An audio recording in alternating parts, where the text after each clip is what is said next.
This is the Truth Network. Coming to you from an entrenched barricade deep in the heart of central North Carolina. Masculine Journey After Hours. A time to go deeper and be more transparent on the topic covered on this week's broadcast. So sit back and join us on this adventure. The Masculine Journey After Hours starts here now. Welcome to Masculine Journey After Hours. I'm Danny, your host, and we are discussing another topic. What are we doing? I'm not even sure what we're doing at this point. So, but Art, you have picked our topic this week, so you want to set it up for us again? Yeah, I'd be glad to. I came up with this last week after Harold had put a message on our message board about seeing a sparrow's nest just outside of his house and seeing the birds coming, the parents coming and going with bugs and worms for the little babies to eat, and how it had to be part of God's plan. And at the same time, I had a picture. I'd taken a picture of a bird's nest I had that was kind of inside the tongue of an old hay baler. It was kind of inaccessible to my dogs, but my dogs knew it was there, and they kind of made a game out of staring at it, barking at it, trying to think they might get in it, even though they knew they couldn't reach it. And it was pretty funny to me to watch them. I mean, we would go back in the cow pasture or something and come back, and here they would go. They would take off running right up there to check on that bird's nest and see what was going on there. But I thought, I asked myself, what can I see in God's plan in this picture? Is there humor here? Does God have a sense of humor? And I've heard that question asked before, but never really heard it answered. And I thought the people in this group would be glad to answer it for me. And they're pretty smart. They're throwing around words, all kinds of words tonight that people in Davie County had never heard before, where I'm from.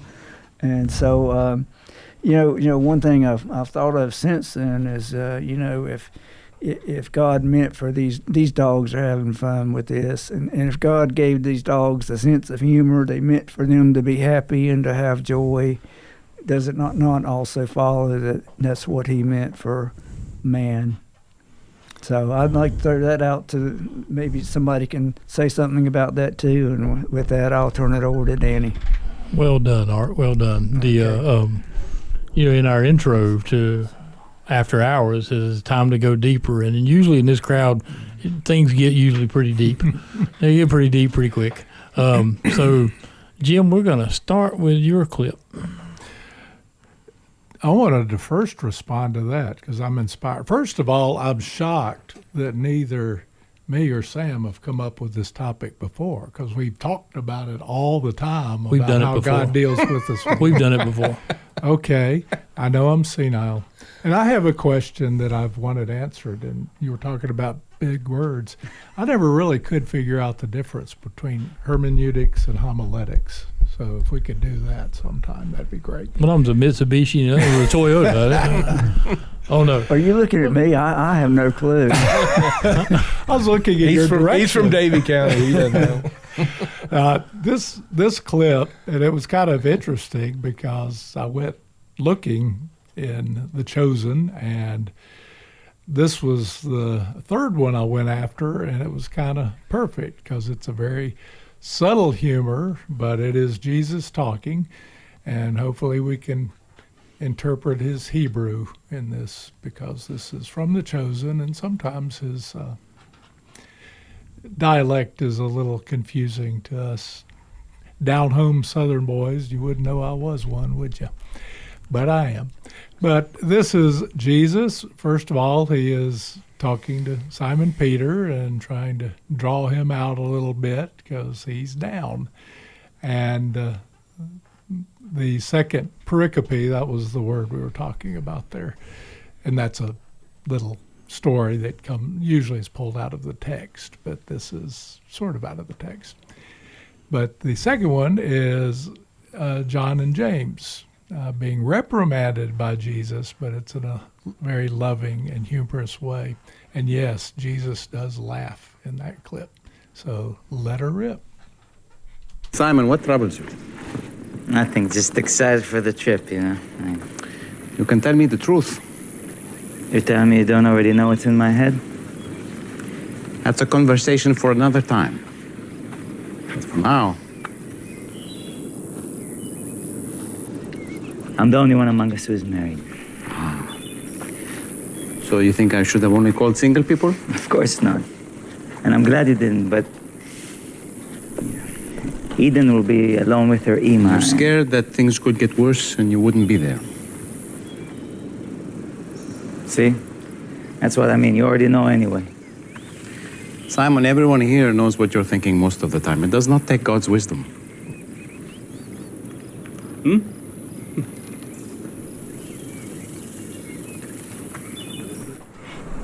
You wanted to use the power of God to bring down fire, to burn these people up?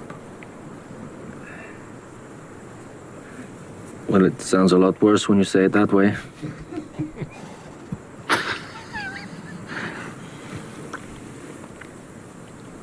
You too. You're like a storm on the sea. Come on.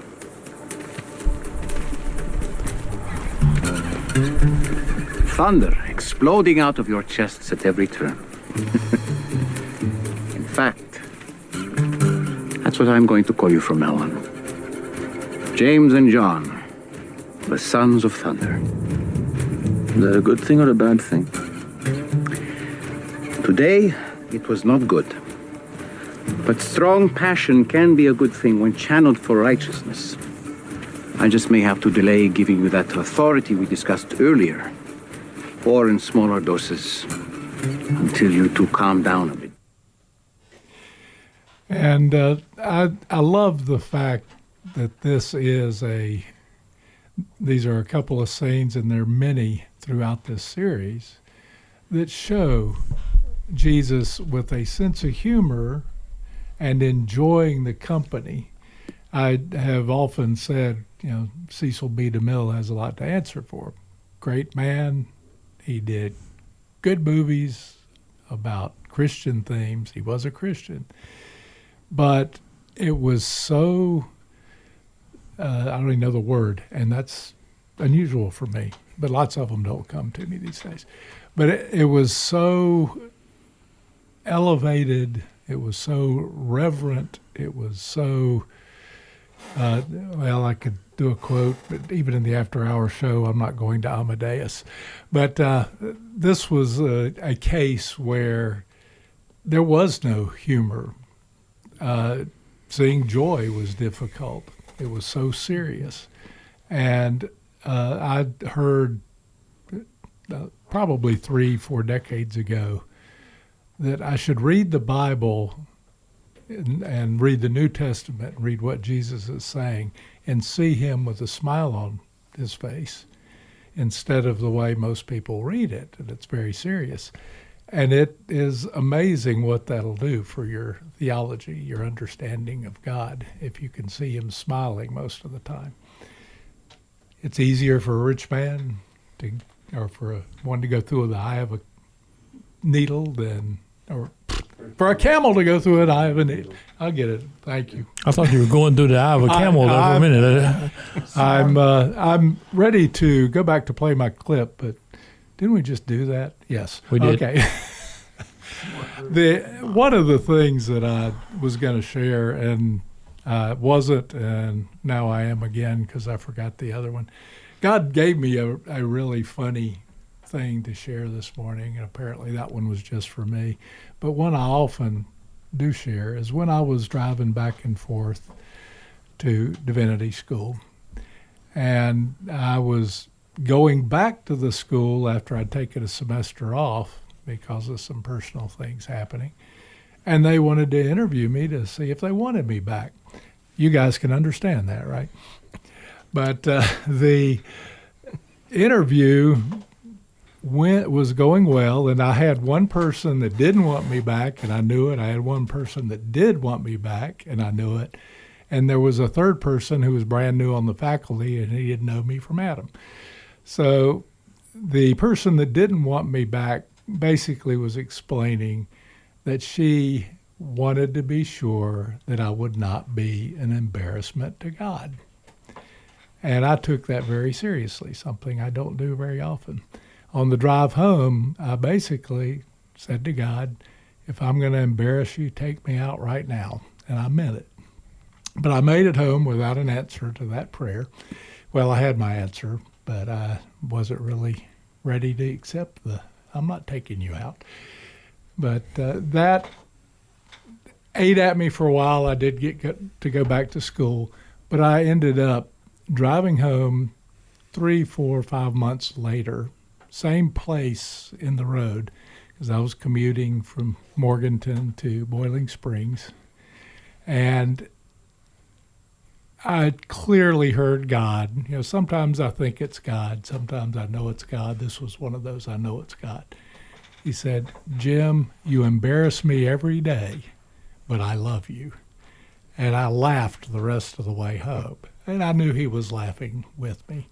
And if God doesn't have a sense of humor, now I'm not going to say I don't want to be in heaven. I want to be in heaven, but it'll certainly not be the place that it's been cracked up to be. You reminded me, I can't remember the name of the movie, but when Michelle and I first got married, we watched a movie on the story of the life of Jesus. And it was the first one I had ever seen where it depicted him laughing. And there's a scene I remember vividly. He and the disciples were walking up the road, and they were laughing and picking at each other and like popping each other, you know, like guys do. And I was somewhat appalled to start with, because I always had that theological, you're talking about the Bible, we're talking about Jesus, you better be serious. But it did loosen things up, if you will, for me to be able to see God as more friendly, more approachable, so to speak. So, you know, that did me a lot of good. So his whole point in creating us was for a relationship. And what kind of relationship doesn't include at least some humor? Yeah. Yeah, go ahead. I was just going to say a boring one. One that I don't want to be a part of for very long. Humor is vital. Like you talked about in the last show, Danny, there's something about humor that does the heart good. Right? And so God would not have created us with that in our system had he not meant for us to have a sense of humor, if he didn't also have a sense of humor. Right? Yeah. I mean, the Bible is a weighty book. There's, you know, it's life and death book, right? But like a lot of things, I think God doesn't just overtly put it out there. You got to dig for these things, and if you're in the Bible, you're going to find those humorous points. I mean, and you know, we were talking earlier. We're created in the image of God, and we think we're funny, but He's not. That's crazy. You know, we know that we get that from our Father, and I just think that'll be a big part of what we experience in the future kingdom of just having. Can you imagine it? The Father telling jokes, right? I mean, that's what I think it'll be. There'll be a part of it. That'll be the ultimate. That'll be the ultimate dad joke. Right? Yeah, I was going to say. There you go. A lot of dad jokes, right? And you better laugh, by the way. Right. or you're in big trouble. Right. Now, one thing, a little caveat. What you said is true. If you look in the Bible, you will find humor. Unfortunately, many of us, in fact, probably all of us to some extent, are going to find what we're looking for. So there'll be people out there right now that don't want to see humor in the Bible. They're offended that we're doing this. And they can go to the Bible and they can find verses that will say, no, you're wrong, you're wrong. But if you go with an open mind to God with anything, He'll give it to you. And if you go with a closed mind, He'll let you stay where you are. Yeah. Just a couple examples. One, before I get into my clip, was I was thinking when y'all were talking in the first show about there was a lot of fishing stories, right? Well, the first fishing story that I can think of is Jonah and the whale. The whale is the first fisher of men, right? And then that whole story, it only gets good after he spits him up and he's like, go preach to Nineveh, and then he's in the sun and God gives him a gourd and then takes the gourd away. The worm eats it. I mean, it's hilarious if you read through that story. And there's a lesson learned there about dealing with a bad attitude. But God is snickering the whole time. I mean, when you look at that story, it's amazing. Another one that makes me laugh and is related to my clip is, it's always made me laugh, is in John 4 when Jesus goes to the woman at the well. And he kind of calls out her sin. And, you know, you'll hear it here in the clip, but she says, you know, he reads her mail essentially, word of knowledge, and she essentially is like, oh, I perceive you are a prophet. Duh. You know, no, this isn't your ordinary guy that's priest coming to you or whatever. But it is really a good story. And you see that humor in here and also a playfulness of Jesus. You know, this is, you know, a artistic license that they've taken in creating this clip. But there could be a lot of truth to it if you listen to it. But I love how it ends as Jesus basically makes her, this was his first sermon essentially, or his first outreach, his first time of witnessing and declaring that he was the Messiah. And, you know, just the interaction between them and how she goes to tell everybody about him. Besides, what do you need from me if you have your own supply of living water? Long story. But Jewish water is better than Samaritan water. That's not what I Are said. you a better man than our ancestor Jacob, who dug this well? Your water is better than his? I know Jacob, and everyone who drinks this water will thirst again. But whoever drinks the water that I give him will never be thirsty again. Wouldn't that be nice? The water I give will become in a person a spring of water, welling up to eternal life. Really? Yes, really. Prove it. First, go and call your husband and come back. I will show you both. I don't have a husband. You are right. You've had 5 husbands, and the man you're living with now is not your husband. Oh, I see. You're a prophet. Where am I supposed to go when I need God? I have not revealed myself to the public as the Messiah. You are the first. It would be good if you believed me. You picked the wrong person. I came to Samaria just to meet you. Do you think it's an accident that I'm here in the middle of the day? I am rejected by others. I know. But not by the Messiah. And you know these things because you are the Christ. I'm going to tell everyone. I was counting on it. Spirit and truth. Spirit and truth. It won't be all about mountains or temples.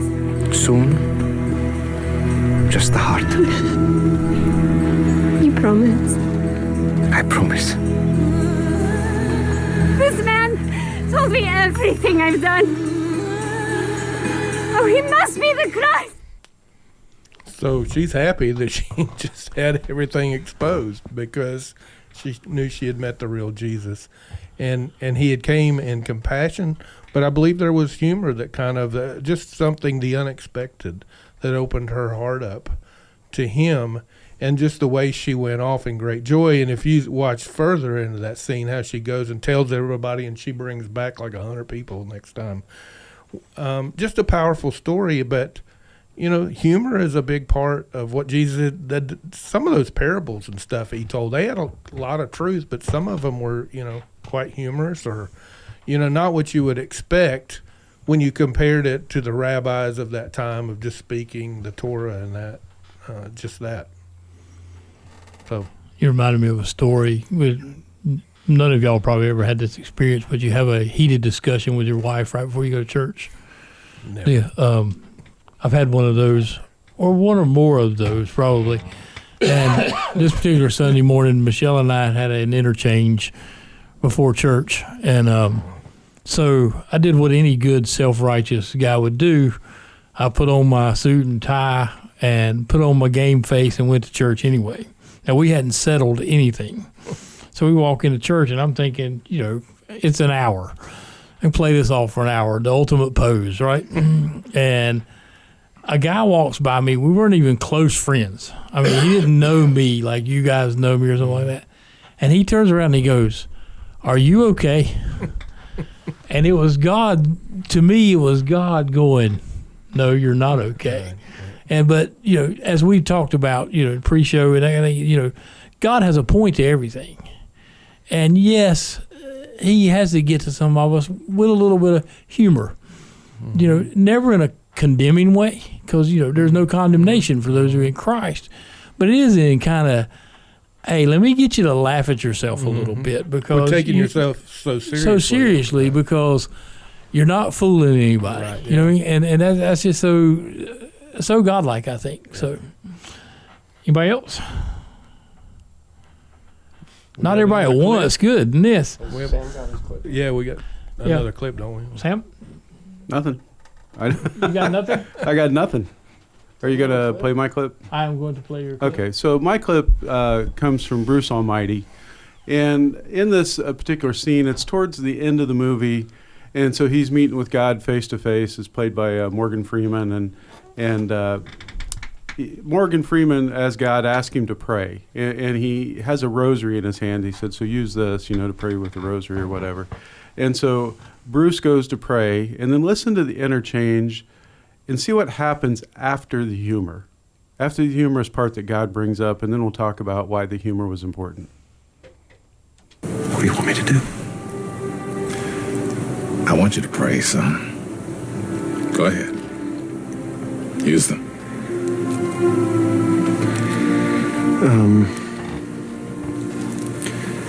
Lord, feed the hungry and bring peace to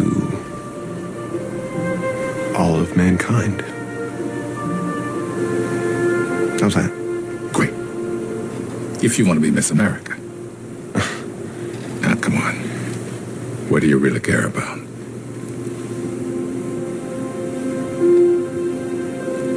Grace. Grace. You want her back?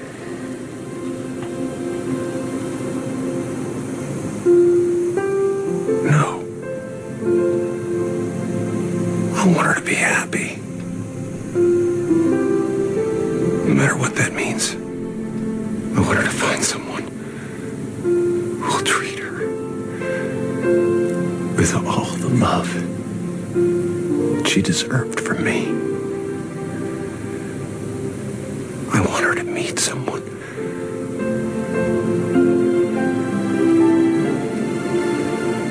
who'll see her always as I do now.